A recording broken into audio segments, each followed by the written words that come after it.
Tuesday, May 21. The Joy and Responsibility of Parenting. Question. Read Psalm 127. What is the basic message of this short psalm? What important principles should we take away from it for ourselves and how we live? Psalm 127 has just 5 verses. Unless the Lord builds the house, they labour in vain who build it.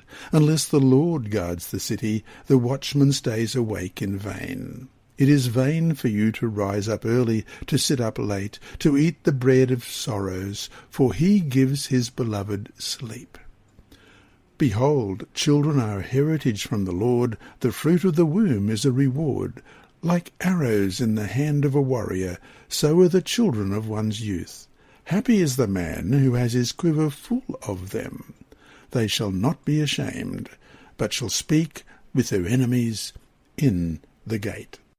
When you wish to cook your favourite dish, you follow a recipe.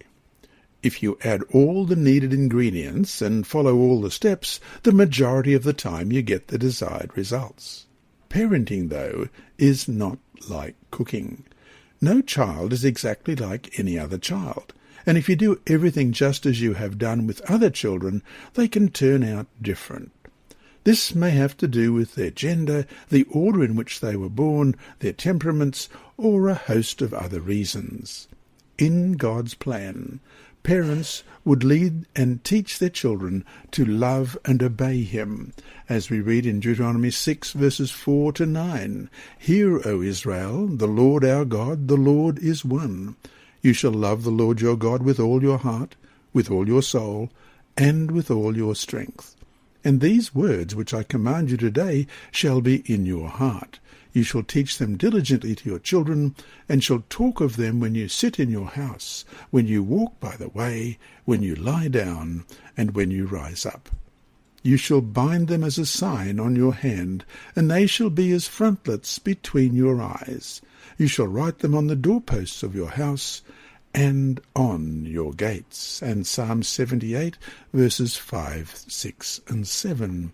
For he established a testimony in Jacob and appointed a law in Israel, which he commanded our fathers, that they should make them known to their children, that the generation to come might know them, the children who would be born, that they may arise and declare them to their children, and that they may set their hope in God, and not forget the works of God, but keep his commandments.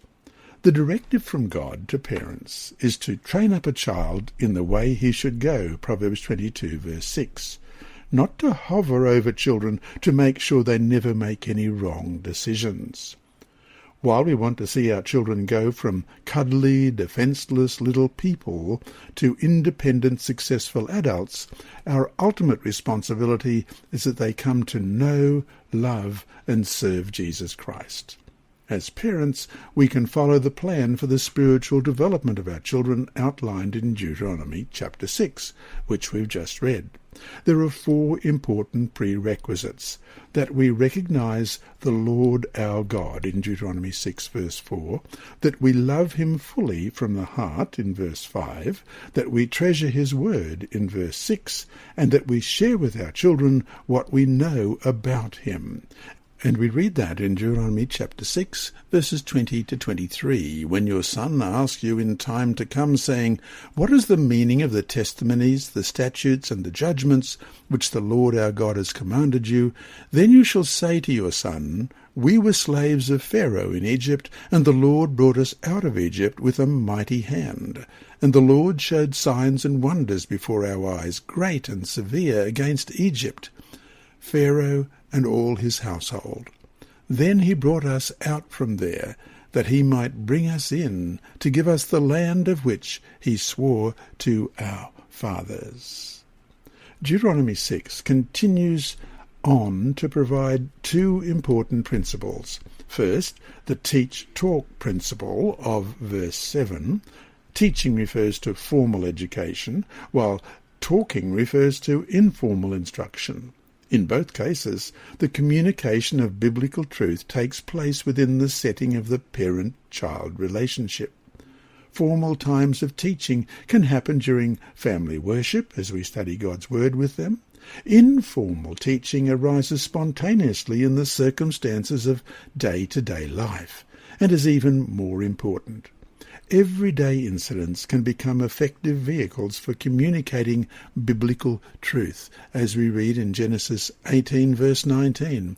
For I have known him, in order that he may command his children and his household after him, that they keep the way of the Lord, to do righteousness and justice, that the Lord may bring to Abraham what he has spoken to him.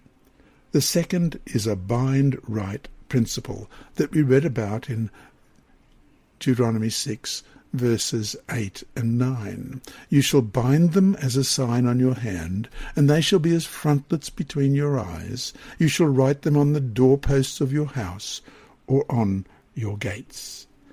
Spiritual truth must be bound up in our actions, hand, and attitudes, head, and also it must be inscribed in our private doorposts and public gates, lives. It must move from our hearts into our homes, and from our homes into the world. You have been listening to a reading of the Adult Sabbath School Bible Study Guide by Dr. Percy Harold from Queensland, Australia. This service is brought to you by Hope Channel, the Sabbath School Department, and Christian Services for the Blind. Remember, God is always faithful.